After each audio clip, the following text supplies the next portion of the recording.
The world was surprised by John Wick, but I've had enough time to get used to its world to put together some fun facts about the movie, like how Keanu Reeves was one of the first to get on board for the movie. Now let's back it up a little. So Derek Kolstad was able to sell his screenplay that follows a former contract killer who wants to get even. And once that happened, Keanu Reeves came upon the project. He wanted to be in it, so he jumped on board and also became very involved in the process. Kolstad said that he and Reeves worked together on the script and gave John Wick more depth. And apparently Reeves also chose the name of the movie. Kolstad's movie was originally called Scorn, but it was about a character named John Wick. Keanu seemed to be concentrating on the role he was playing. He told everyone he met that he was working on a movie called John Wick. He did this so often that they decided the movie should be called John Wick instead of Scorn.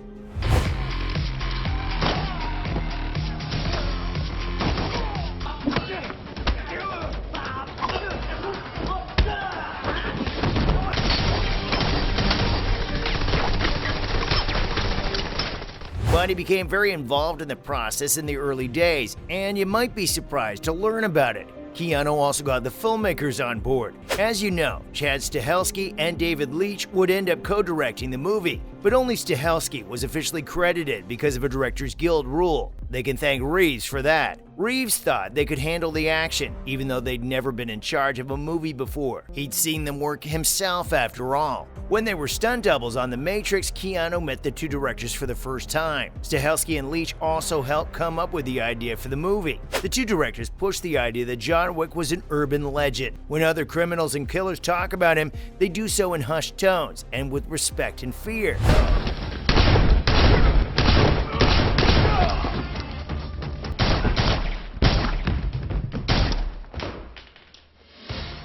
The directors came up with the idea that Wick was like a boogeyman, which was one reason Reeves was excited to have them on board. Now, the name wasn't just chosen randomly. It was important to the writer. It was a tribute to a member of the family. Kolstad didn't make it up from scratch. Instead, it was a tribute to his grandfather, who also had the same name. Lucky for him, his grandfather thought it was cool his name was used for a hitman character. Wick wasn't based on Keanu Reeves. In fact, Kolstad didn't have Reeves in mind when he wrote the script for the movie. Kolstad had Paul Newman in mind when writing the script. Even for a hardened, retired hitman, that's not a bad choice. But the cast he ended up with was pretty powerful, which is why they made an impression. Some of the actors were wowed by the strong cast. John Wick had many famous names and faces, and even the actors in the movie couldn't help but be impressed by them. Alfie Allen was reportedly shocked when Willem Dafoe walked into the room at the first cast and crew dinner. If you like wrestling, you might even know about this character. Francis, the bouncer at the nightclub that Wick doesn't kill, has a small part, but it was filled by a well-known actor. Kevin Nash was a pro wrestler who played Francis. He was one of the first people to join the NWO, and he also wrestled as Diesel in what was then the WWF. And obviously, just like Wick's name, the characters' names aren't random either. One character's name probably comes from a myth. Lance Reddick is the concierge at the Continental, a hotel where assassins, hitmen, and other bad people stay when they need a place to stay in the city. His character's name is Charon, which given his actions could be a fake name. In Greek mythology, Charon will let you cross the river Styx safely if you give him coins. At the Continental in John Wick, Charon is paid in coin. Plus, visitors can go to the Continental. John Wick was filmed in New York City and used many places as a backdrop. The Delmonico's building at 2 South William Street in Manhattan is one of them. Its purpose was to make the outside of the Continental. The inside is, of course, very different. It wasn't all smooth sailing though,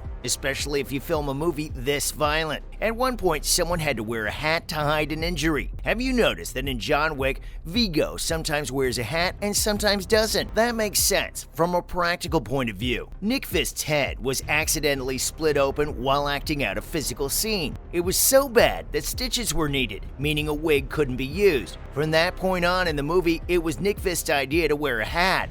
So any scene where he wears one is after his injury. When I watched the movie closely, I noticed that a particular type of movie strongly influenced it. The movie is based on a couple of classics from the 1960s.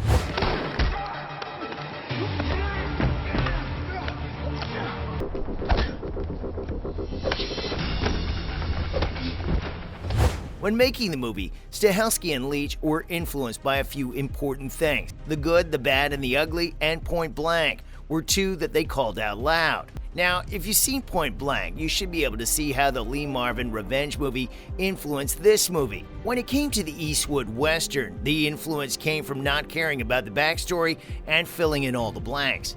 No one expected it to take off as it did, though. John Wick became a surprise hit.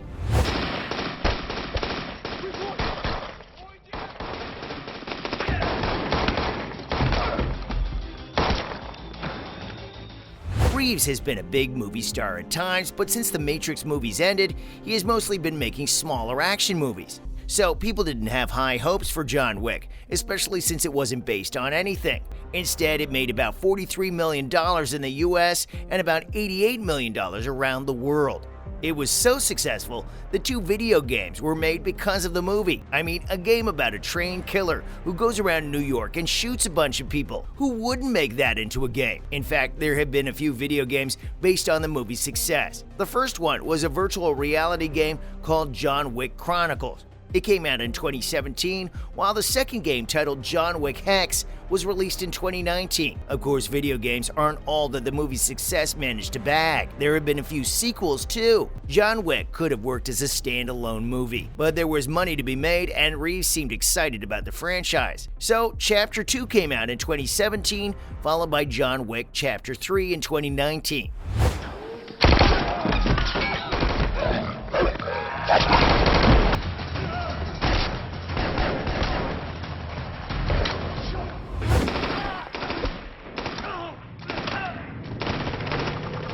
Kolstad wrote at least some of both of them, and Stahelski directed at least one of them.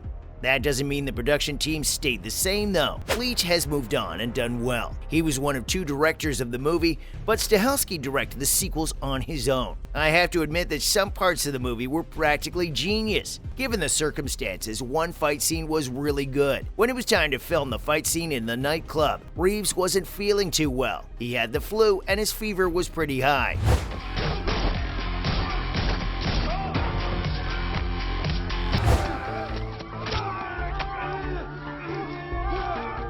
He also had to learn the whole sequence that same day. Despite how he felt, he learned it by heart and shot it well. It is said that Reeves did 90% of his own stunts in the movie. Talk about commitment to your craft. That's all the most interesting facts from John Wick. Did you know any of these facts? Let us know in the comments. Thanks for watching. See you in the next one.